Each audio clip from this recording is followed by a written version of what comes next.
Allah dit dans le Coran, وَلَقَدْ وَصَّيْنَا الَّذِينَ أُوتُوا الْكِتَابَ مِنْ قَبْلِكُمْ وَإِيَّاكُمْ أَنِ اتَّقُوا اللَّهَ. Le wasiya que je vous donne. Wasiya signifie le conseil clair que je vous donne à vous et aux gens avant vous, les gens du livre, et que vous devez avoir la crainte d'Allah. Ceci est le conseil d'Allah. Les évidences et les versets de taqwa sont bien trop nombreux pour être mentionnés. Mais la taqwa est l'essence de l'islam. C'est le summum de l'islam, c'est l'épine dorsale de l'islam. Parce que ça vous rend conscient d'Allah. Et Allah dit, le but du jeûne est d'atteindre la taqwa. Voyons donc ce qui se passe lorsque nous jeûnons au cours du mois de Ramadan. Il n'y a pas d'autre acte qui provoque un sentiment de conscience en Allah comme le jeûne. Regardez comment la prière nous affecte. Malheureusement pour beaucoup, la prière est devenue une routine. Pas ce qu'il devrait être, mais c'est le cas. La prière est devenue un rituel monotone. Nous regardons la montre et nous disons « Ah, il est l'heure de la prière, je vais aller prier vite fait. » Et même si nous nous inclinons et prosternons, nos cœurs et nos esprits sont attachés au travail, au job, à la pression, aux missions, aux enfants. Le fait est que malheureusement, pour la plupart d'entre nous, la prière n'apporte pas cet idéal qu'elle devrait. Même chose pour la zakat. Je ne dis pas que c'est correct, mais c'est la réalité. La zakat, qu'est-ce que la zakat pour nous? Aujourd'hui, nous sortons un stylo, écrivons un chèque et nous pensons que notre zakat est terminée. Et techniquement, cela pourrait être fait, mais la zakat nous donne rarement la conscience en Allah qu'elle devrait nous donner. Avant, la zakat signifiait que vous vous rendez auprès d'une famille pauvre, vous les trouvez et vous leur remettez physiquement vos dons. Vous verrez ce que cela vous fait. Cela va vous affecter. Vous verrez l'orphelin, le pauvre, les gens dans le besoin. Vous allez dans 5, 10, 20 maisons.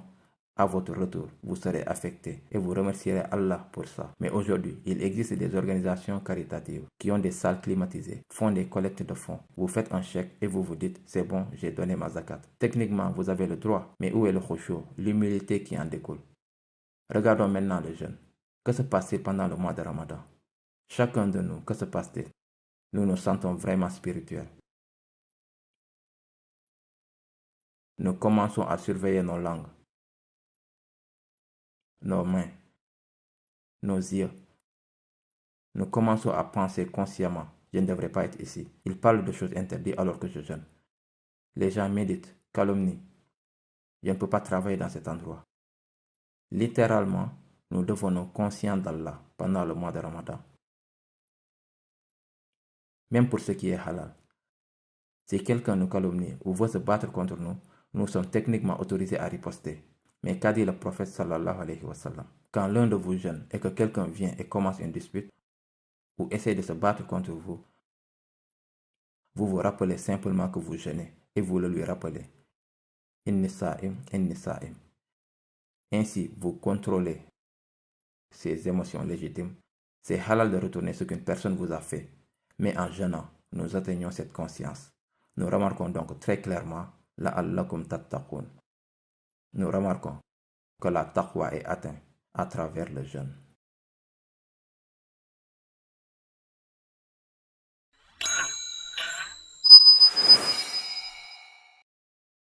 L'effet papillon est en fait quelque chose qui est lié avec les mathématiques. Il fait partie, croyez-le ou pas, de la théorie du chaos. Et ce qu'il nous dit est que les petites causes peuvent parfois avoir les plus grands effets. Et l'effet papillon a été remarqué pour la première fois dans les années 60. Et l'histoire est en fait assez intéressante. Quand les ordinateurs ont commencé à fonctionner pour la première fois pour tenter de prévoir les changements climatiques basés sur des conditions de données initiales, l'un des programmeurs qui testait un modèle a oublié d'ajouter une valeur de 0,0001 dans l'une des entrées initiales pour savoir s'il s'agissait d'une pression ou quelque chose du genre. Il a fait une erreur au niveau du 5e chiffre après la virgule. Et il a poussé l'ordinateur à faire des prédictions pendant les semaines qui ont suivi. Puis quand il a réalisé son erreur, il s'est retourné et il a mis les bons numéros et il a fait les mêmes calculs. Il a été choqué de voir la différence. Avec la modification du 5e chiffre décimal, le résultat était totalement différent. Il a dit, ce ne peut pas être possible, il doit y avoir un problème quelque part. Donc il a recommencé à refaire les deux expériences. Et il s'est rendu compte que non, il n'y avait pas de problème. En fait, si vous testez avec un changement de 0,0001, alors l'impact au cours des semaines suivantes sera si différent. que vous allez avoir deux scénarios totalement et radicalement différents. Et on l'a alors appelé l'effet papillon pour être un peu plus mélodramatique. Parce qu'ils essaient de dire que si le bout de l'aile d'un papillon au Pérou, par exemple, bouge, éventuellement au cours des mois suivants, cela pourrait potentiellement provoquer un raz-de-marée en Malaisie. Si un papillon vole dans une certaine direction, éventuellement une tornade pourrait se produire au Texas. Maintenant, ils ont un peu exagéré ici, parce que ce n'est pas l'aile du papillon qui provoque le tsunami. Mais mettez-le avec 1 million d'autres facteurs. Si le papillon avait tourné à gauche plutôt qu'à droite, selon toute vraisemblance, le tsunami ne se serait peut-être pas produit. Le point est, c'est l'un des nombreux facteurs qui met en mouvement les événements, qui finiront par aboutir très différemment si les mouvements initiaux n'ont pas été mis en évidence. Pourquoi est-ce que je commence une conférence islamique avec une théorie du chaos en mathématiques? Parce que nous, en tant que musulmans, nous n'avons en fait aucun problème à affirmer ce concept tant que nous ajoutons la mise en garde que, avec la permission d'Allah, ces changements peuvent se produire. Et la notion d'effet papillon, le concept, est en fait quelque chose qui nous donne de l'espoir dans ce monde très chaotique. Cela nous donne du sens, il nous donne de la force, et cela nous fait sentir que je peux, si Allah veut, provoquer un changement dont l'impact sera beaucoup plus important que même ce que je peux voir moi-même. La plus petite bonne action, le plus petit changement que j'ai en moi peut apporter le plus étonnant et profond effet. Peut-être même que dans l'histoire du monde, peut-être même que le cours de l'histoire pourrait changer. Et vous savez quoi? Si vous étudiez la sira du prophète sallallahu alayhi wa sallam, si vous étudiez les biographies des premiers prophètes, si vous étudiez les histoires des sahaba, vous verrez ces mini-effets papillons tout au long de l'histoire. Et ce que cela fait, c'est que ça vous fait sentir, vous savez quoi, peut-être si Allah le veut, je ferai mieux d'arrêter de m'inquiéter des conséquences et commencer à m'inquiéter de ce que je fais. Laissons Allah décider où mes actions vont me mener. Laissons Allah nous donner les fruits de ses actions. Mon travail est de provoquer ces mini-effets papillons partout où je vais. Et il y a tellement de belles histoires que je peux partager avec vous. De la sira, du temps des prophètes, des histoires des sahaba. Le point est bien sûr très simple. Ne banalisez jamais, jamais tout ce que vous pouvez faire.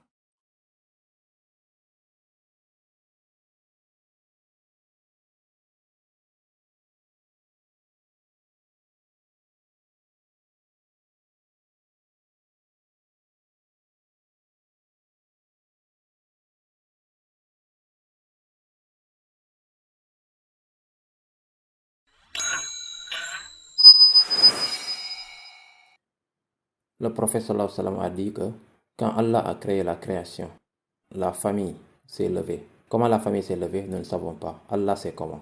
Le concept de la famille s'est levé. Comment? Ça, nous ne le comprenons pas. En arabe, cela s'appelle Ar-Rahim, c'est-à-dire les liens familiaux, les liens du ventre. Ar-Rahim s'est levé et a dit, il est maintenant temps de te demander ce dont j'ai besoin. Haza maqamul aizi minka. Je cherche ta protection. Maintenant, avant que tu ne m'envoies sur la terre. Dès qu'Allah a créé la création, en quelque sorte, nous ne comprendrons jamais comment la famille s'est levée. Et la famille a dit, avant que tu ne m'envoies sur la terre, j'ai besoin de te demander une chose. Alors Allah a dit, qu'est-ce que tu veux? N'es-tu pas content que j'aurai une relation avec quiconque aura une relation avec toi? Et que j'abandonnerai quiconque t'aura abandonné? Donc Allah pose une question rhétorique. Que veux-tu de plus? Je t'ai donné tout ça. Et ainsi la famille fut satisfaite. Ar-Rahim était satisfaite. Dans un autre hadith qudsi, le prophète sallallahu alayhi wa sallam a dit qu'Allah a dit Ana Ar-Rahman, je suis Ar-Rahman. Et de mon nom Ar-Rahman, j'ai créé la famille. Ar-Rahim. Ar-Rahim en arabe signifie les liens de parenté. Allah parle du concept de la famille en quelque sorte. Nous ne savons pas comment, nous laissons les détails à Allah. Mais que devons-nous tirer comme leçon de ça? Le concept de la famille a été créé du nom de Ar-Rahman. Lorsque nous examinons nos relations familiales, chaque famille a sa particularité. Nous pensons que seule notre famille a une mauvaise politique, de mauvaises relations. Non, ceci est la réalité. Chaque famille a sa particularité. Chaque famille a des personnes qui font ceci ou cela. D'ailleurs, nous ne sommes pas des anges, soyons clairs là-dessus. S'ils font quelque chose, nous faisons quelque chose également. S'ils disent quelque chose, nous disons quelque chose également. Ceci est la réalité des familles. Il existe une très belle histoire. Un des fils de Hassan était en désaccord avec l'un des fils de Hussein. Ils sont tous les deux de très grands petits-fils du prophète sallallahu alayhi wa sallam. Ils étaient cousins. Et cela est devenu une dispute entre les deux. Et cela s'est passé en public, une très grande dispute. Et ils se sont séparés en colère, tous les deux. L'un des cousins est allé chez lui et il ne pouvait pas dormir la nuit. Et tard dans la nuit, il a quitté sa maison et il est parti taper à la porte de son cousin. Il lui a ouvert au beau milieu de la nuit. Qu'est-ce que tu veux? Tout va bien? Tu viens au milieu de la nuit. Vous savez ce que ce grand petit-fils du prophète sallallahu alayhi wa sallam a dit? Il a dit, cousin, peut-on rester frères, même si nous ne sommes pas d'accord? Juste parce qu'on a eu une dispute, peut-on quand même rester des frères en islam? Oui, nous ne sommes pas d'accord sur tout, mais peut-on encore rester frères en islam? Et quand il a dit ça, le cœur de son cousin a fondu, et ils se sont embrassés et ils se sont réconciliés. Ceci est la réalité de beaucoup de familles. Un sahabi est venu vers le prophète sallallahu alayhi wa sallam et a dit, ô messager d'Allah, ma famille, j'ai des membres de ma famille. Je suis gentil avec eux, ils sont durs avec moi. Je leur donne, ils m'insultent. Je fais toujours quelque chose, ils font toujours autre chose. Et le prophète sallallahu alayhi wa sallam a dit, si ce que tu dis est vrai, alors c'est comme si tu envoies un vent chaud dans leur direction, c'est-à-dire tu les irrites. Et Allah Azza wa Jal a envoyé un ange pour te protéger, pour ce qu'ils essayent de te rendre. C'est-à-dire, l'essentiel ici est, tu as le dessus, et pour ce que tu fais, Allah te protégera. Et tes actions les nuisent plutôt que le contraire.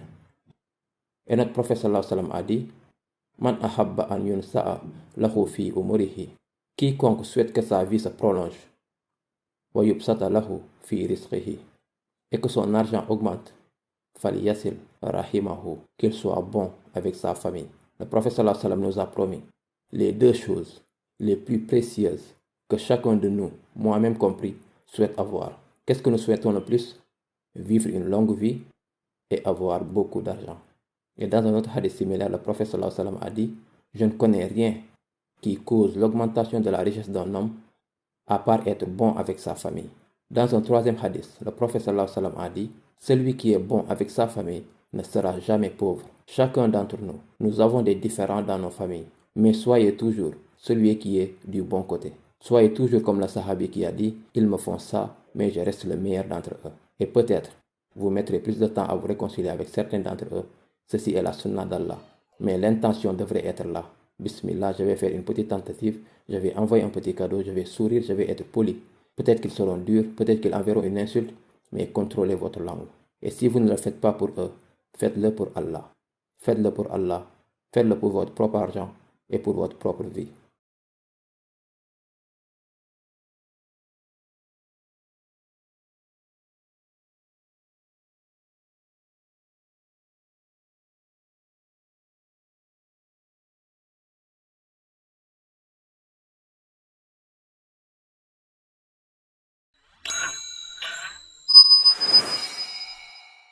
La connaissance est l'une des rares choses qui nous profitent même après notre mort. Une fois que nous sommes morts, notre prière prend fin, notre zakat prend fin, notre jeûne prend fin. Une grande partie des bonnes actions que nous faisions prennent fin. Il ne reste que quelques éléments. Et parmi eux, le prophète sallallahu alayhi wa sallam a dit « Ilmin yuntafa'u bihi » la connaissance dont les gens bénéficient, qu'une personne a enseigné. Donc cette personne a appris à quelqu'un à prier. Tant que cette personne prie, l'enseignant initial obtiendra certaines de ses bénédictions, parce qu'il lui a appris à prier. Et celui qui prie, ses bénédictions ne seront en rien diminuées. Allah Azza wa Jal n'a pas besoin de A'udhu Billah, il n'est pas avare. Allah Azza wa Jal Al-Karim Al-Mannan, il donne et il donne. Donc celui qui prie recevra la pleine récompense, mais celui qui l'a appris à prier obtiendra également une récompense pour chaque prière qu'il fait. Chaque rakat que vous priez, votre professeur en recevra une récompense.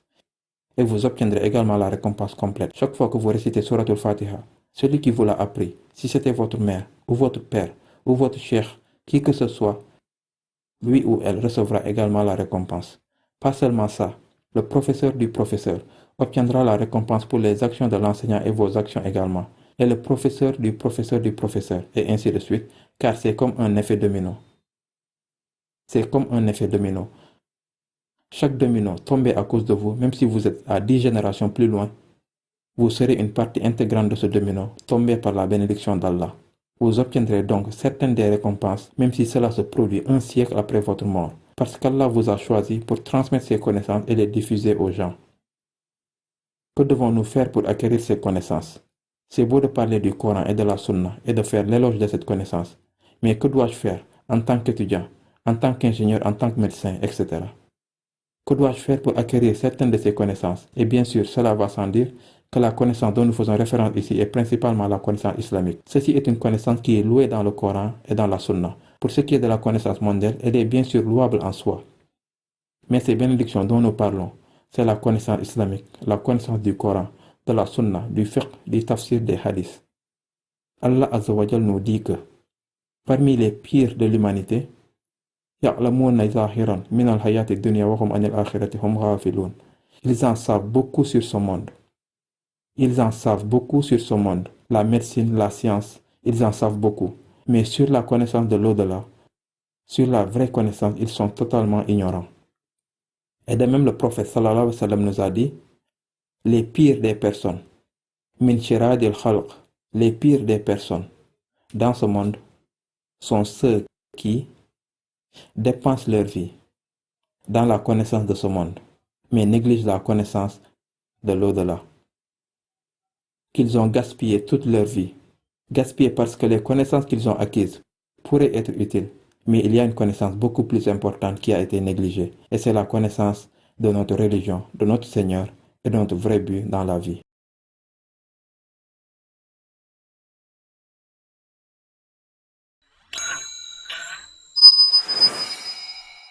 Quand Allah Azza wa Jal a décidé de créer l'homme et qu'il a dit aux anges, je suis sur le point de créer cette création qui mourra les uns après les autres et laissera des successeurs.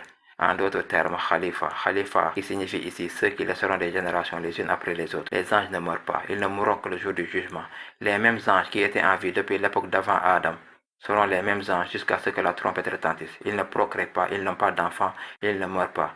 Les gens sont dans ce sens, ils ont des vies extrêmement longues. Donc Allah dit, je vais créer une nouvelle création, elle aura quelque chose qui s'appelle le libre arbitre, elle va avoir des générations qui se suivent. Les anges ont dit, oh Allah, vas-tu créer une création qui mettra le désordre, qui répandra le sang, ils vont faire ceci et cela. Alors que nous sommes si purs, l'histoire se trouve dans les premiers versets de Baqarah. Nous te louons tout le temps, nous t'adorons tout le temps. Pourquoi veux-tu créer une autre création? Donc Allah Azza wa Jal voulait montrer le statut de cette création. Il voulait prouver aux anges que l'être humain, quand il est pieux et juste, est en fait bien meilleur que les anges. Et c'est l'un des points de la théologie de l'Aqida, qu'un homme juste, un rajulun salih, un wali d'Allah Azza wa Jal, il a en fait un statut supérieur à celui des anges. Bien sûr, le pervers et l'injuste, c'est une histoire à part, il a un statut inférieur à celui des animaux, comme Allah le dit dans le Coran. Mais l'homme juste a un statut supérieur à celui des anges. Comment Allah a-t-il prouvé cela? A-t-il fait Adam plus grand que les anges?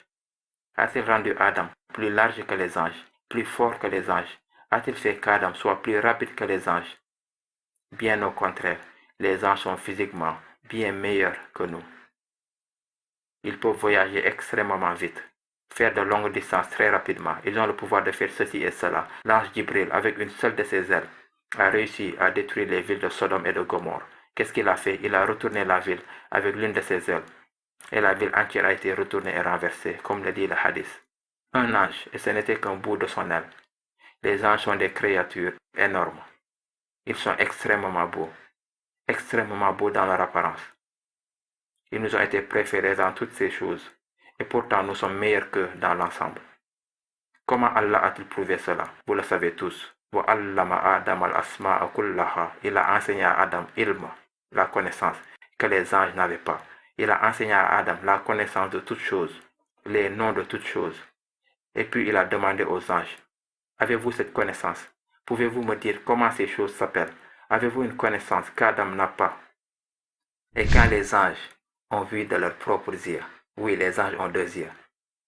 Quand les anges ont vu de leurs propres yeux qu'Adam avait reçu une connaissance qu'ils n'ont pas reçue, ils se sont rendus compte qu'Allah a préféré cet être à eux. Et ils ont dit, Subhanaka, la ilma lana illa ma allamtana. Nous n'avons aucune connaissance exaltée auprès de toi, ô Allah. Nous n'avons aucune connaissance autre que les connaissances que tu nous as enseignées. Par la connaissance, la supériorité d'Adam alayhi salam et de sa progéniture pieuse a été montré sur celle des anges. Et ce point a vraiment permis de réfléchir que quand Allah Azza wa Jal avait à choisir une caractéristique pour montrer la supériorité d'Adam sur les anges, ce n'était pas la taille, ce n'était pas la couleur, ce n'était pas la force physique, ce n'était pas l'apparence, c'était la connaissance. Ainsi, à travers la connaissance, la supériorité d'Adam a été démontrée sur celle des anges.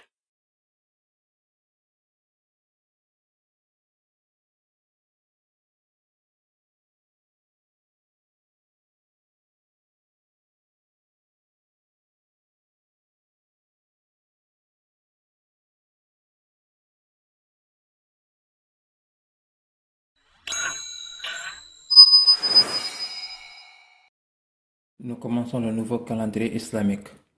Nous sommes au mois de Muharram. Et c'est un mois qui est un mois sacré. Et notre prophète sallallahu alayhi wa sallam a dit que le meilleur mois pour jeûner après celui de Ramadan est Shahrullah al-Muharram, le mois d'Allah al-Muharram. Donc notez que le prophète sallallahu alayhi wa sallam a appelé Muharram le mois d'Allah. Et aucun autre mois n'a été appelé Shahrullah à part Muharram. Il l'a littéralement appelé Shahrullah al-Muharram, le mois d'Allah Muharram. Et c'est donc la plus haute distinction qui a été donnée à ce mois. Et aucun autre mois du calendrier islamique n'a reçu cet honneur. Ce mois de Muharram est l'un des 4 mois sacrés. Et beaucoup de compagnons ont dit que c'est le plus sacré des 4 mois. De toute évidence, Ramadan est le mois le plus sacré de l'année, mais Ramadan n'est pas un des 4 mois sacrés haram. Et Muharram, beaucoup d'érudits ont dit que c'est le plus sacré de tous les mois sacrés. Quand Omar ibn al-Khattab a institué les calendriers, 10 ans ou 8 ans après le décès du prophète sallallahu alayhi wa sallam, ils ont discuté pour savoir quel mois devrait être le premier à commencer l'année.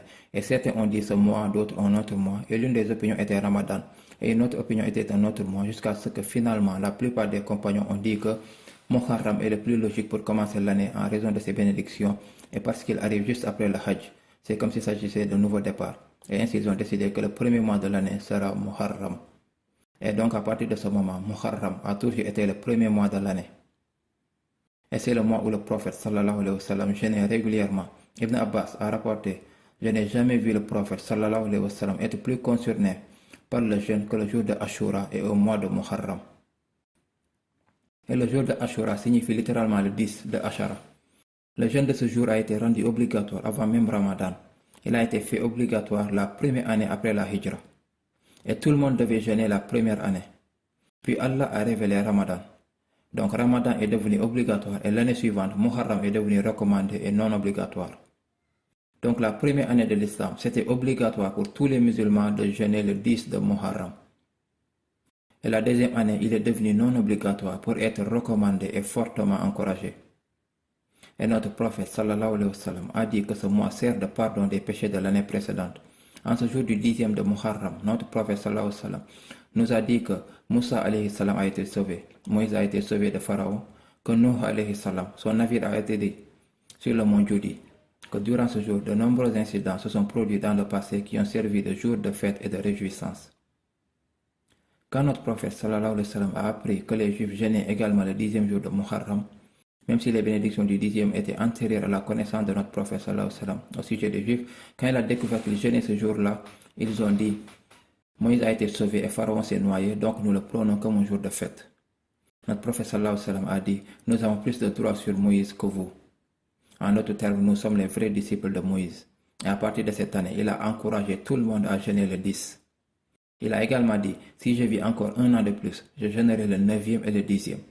Les savants ont dit que pour rendre notre rituel différent du rituel des autres religions et nations, et donc idéalement il est bon de jeûner le 9e et le 10e, même si notre prophète sallallahu alayhi wa sallam ne l'a jamais fait.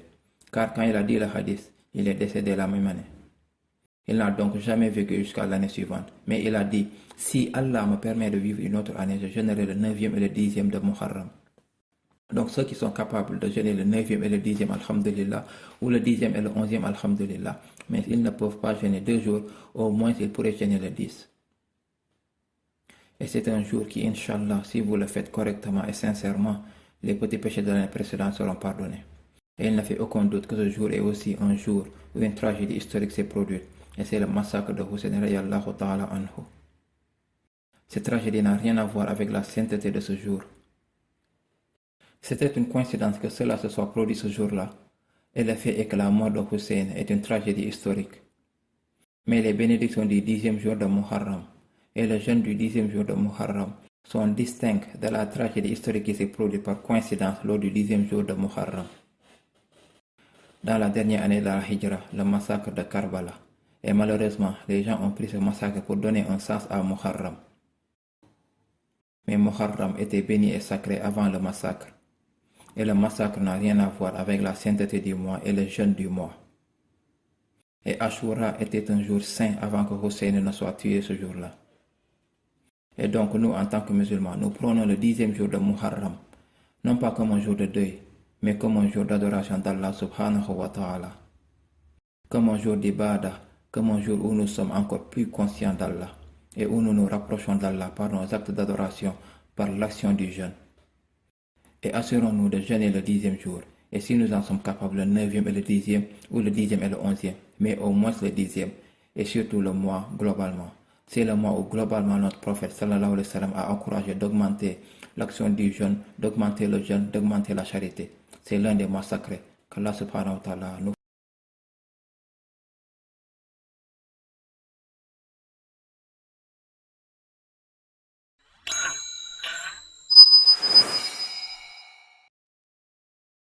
Je pense que celui qui étudie l'islam, automatiquement, de lui-même, ce problème viendra.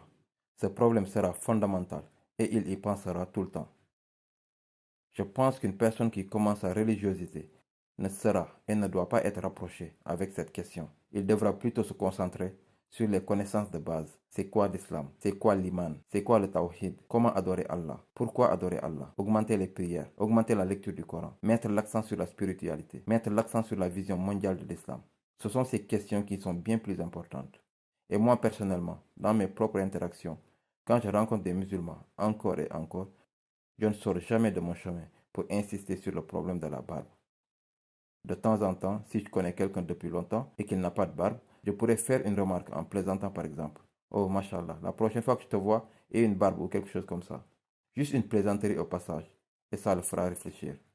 Je ne le fais pas s'asseoir pour lui donner une grande conférence. Je ne pense pas que ça soit approprié, et je pense que cela fait fuir beaucoup de gens qui ont été élevés dans l'environnement occidental. Je pense que cela repousse les gens. Ils sont déjà convaincus que c'est un problème qui n'a aucune importance. Je pense que l'introduire de cette manière, d'une manière brutale, n'est pas sage. Plutôt, cela devra être fait de manière indirecte, lentement mais sûrement. Je n'ai jamais vraiment de problème avec cette question. Lorsqu'une personne atteint un niveau de foi et de religiosité, alors s'ils veulent suivre la sunna du prophète sallallahu alayhi wa sallam, l'une des manifestations les plus évidentes de cela est la barbe. Et donc je n'ai jamais vraiment eu de problème avec cette question. Construisez votre spiritualité et la barbe viendra automatiquement. Est-il approprié de mettre sur le même pied le hijab et la barbe à cet égard? Pas du tout. Ce n'est définitivement pas pareil. Car les preuves sur le hijab sont coraniques. Et il n'y a pas de preuve coranique explicite pour la barbe. Le hijab a été le symbole de l'islam pour les femmes pendant des siècles. Et il n'y a pas de controverse sérieuse sur le hijab. Croyez-le ou non, il y a des oulémas qui disent que la barbe n'est pas farde. C'est quelque chose que vous trouverez. Donc la controverse avec la barbe a été beaucoup plus longue que celle avec le hijab. Il n'y a vraiment pas de controverse sur le hijab. Donc dire que la barbe et le hijab sont égaux et sont au même niveau n'est certainement pas correct. Tous les wajibs ne sont pas au même niveau et les preuves sont différentes d'un problème à l'autre. Donc les preuves pour le hijab sont beaucoup plus explicites, beaucoup plus coraniques, beaucoup plus grands que les preuves pour la barbe, même si je pense que les deux sont fardes obligatoires.